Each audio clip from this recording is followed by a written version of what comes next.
ফেব্রুয়ারি নির্বাচন নিয়ে কোনো সংখ্যা দেখি না, কিন্তু ফেব্রুয়ারি নির্বাচন আগে কতিপয় বিষয়ে আমাদের সমাধান হওয়া অত্যন্ত জরুরি।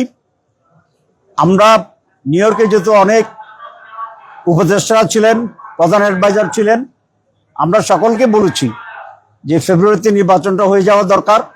তবে একটা জেনারেল নির্বাচন তো সমস্যার সমাধান দেবেন না। নির্বাচন তো 18 সালে হয়েছে না, 24 সালে হয়েছে, 14 সালে হয়েছে। তো এই নির্বাচন কি সমস্যা বাড়াইছে না কমাইছে? তো এই জন্য নির্বাচন ফেব্রুয়ারিতে হওয়া উচিত, কারণ একটি ডেমোক্রেটিক পিপলস রিপ্রেজেন্টেটিভ গভর্নমেন্ট আমাদের দেশের জন্য অত্যন্ত জরুরি। কিন্তু আমাদের অতীত অভিজ্ঞতা বলে যে একটা সুষ্ঠু, অবাধ, নিরপেক্ষ, জনগণের অংশগ্রহণমূলক সুষ্ঠু নির্বাচনটাই হচ্ছে সমস্যার সমাধান। এই নির্বাচনের জন্য কতিপয় বিষয়ে অত্যন্ত দ্রুত এবং দৃঢ়তার সাথে সরকারকে সিদ্ধান্ত নিতে হবে।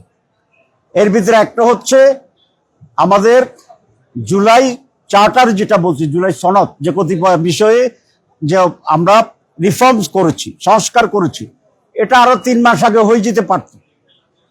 সকল দল একমত হয়েছে নীতিগতভাবে, তারপরেও এটা বাস্তবায়নে ডিলে করা হচ্ছে, এইভাবে সেভাবে, এইভাবে সেভাবে।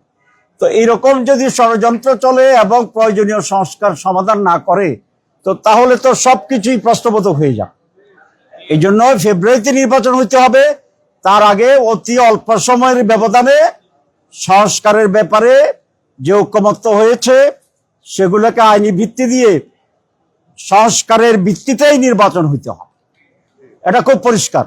যারা সংস্কার বাস্তবায়নে বাধা দিচ্ছেন অথবা সংস্কার বাস্তবায়ন করতে গিয়ে সরকারের পক্ষ থেকে যে ডিলে করা হচ্ছে, কোনো কারণে নির্বাচন যদি ক্ষতিগ্রস্ত হয়, তাদেরকে জাতির কাছে এই দায়িত্ব নিয়ে জবাবদিহি করতে হবে। আচ্ছা, প্রথম কথা হচ্ছে, আমি তো গিয়েছি জাতিসংঘের বাংলাদেশের যে জেনারেল অ্যাসেম্বলির প্রতিনিধি, সেটা করার জন্য, আমি চিকিৎসার জন্য যাইনি। সেই প্রোগ্রামটা অংশগ্রহণ করেছি, তারপরে শিকাগোতে বলেছি, আমার মেয়ে ছিল, তাকে দেখতে গিয়েছি। That's all. প্রশ্নটার জবাব তো আপনি দিয়ে দিচ্ছেন একটা শব্দ দিয়ে। কি শব্দ বলছেন? গুজব। তো গুজবটা আপনি বলছেন, আমার এখানে জবাব কি হবে? আজকাল আমি এই যে যখন আমার নামে গুজব হয়েছে, দেখতে গিয়ে দেখলাম একটা নাচ দেখলাম। নাচটা হচ্ছে কি, বেগম খালেদা জিয়া, আমাদের মাননীয় নেত্রী, সকলের অত্যন্ত শ্রদ্ধেয় প্রিয় নেত্রী, তার সাথে নাচতেছেন আমাদের বর্তমান কি প্রধান উপদেষ্টা। নাচটা খুবই ভালোই নাচছে দেখলাম, হাত পা নাচছে। তো এটা কি গুজব নাকি? এটা গুজব না, এগুলো কি বলে না, এআই। এখন এআই একটা আবিষ্কার হয়েছে, তারপরে যে ওয়াই হবে না সেটা বুঝে মুশকিল।